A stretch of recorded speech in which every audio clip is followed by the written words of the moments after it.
American veteran Matthew Parker is arriving in Warsaw, Poland, on his way to Ukraine.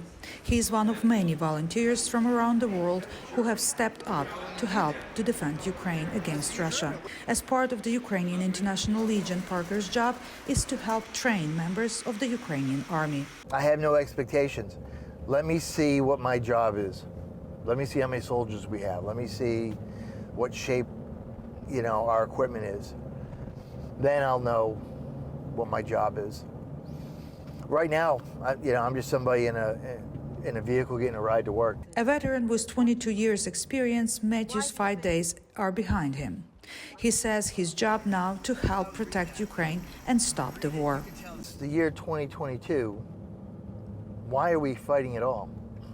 Why haven't we reached a point where we can sit down, talk about things, negotiate, and not fight? I mean, we're old enough now. Our societies are old enough now. This isn't the 1400s. We're supposed to be, new technology and education, and we're supposed to be advanced. For Parker, who served in Bosnia, Iraq, Afghanistan, and many other places, the battle against Russian aggression in Ukraine is a fight for civilization. This war started back in 2014 in Ukraine, but it goes back further than that.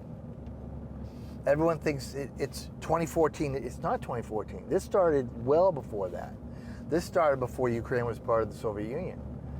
These are old fights. These are old arguments that have come back because one generation passes on the hate to the next generation. That doesn't end here. They hate for generations. So I think this is really important because this is kind of a wake-up call for Europe. They never thought this could happen again. Contact front! Contact front! With this deep conviction, Parker is putting his military skills to work again. First at the training ground in Poland, and now on the ground in Ukraine. Ostap Simorak is the International Legion's coordinator.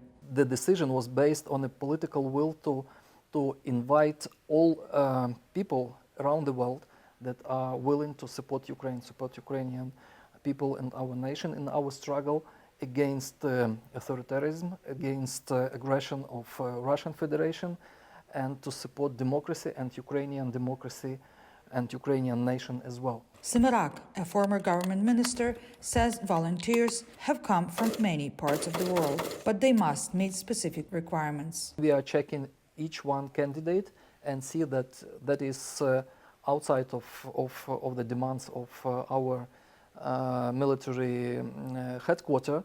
After feedback to each one, each man, each application, we have organized movement of those people to Ukraine. Matthew Parker, who is over 50, did not fit the age requirements and struggled to join the International Legion. However, after closely studying his skills and experience, the Ukrainian army took him in to help train and build its own new International Legion. Myroslava, Gongadze, VOA News, Warsaw.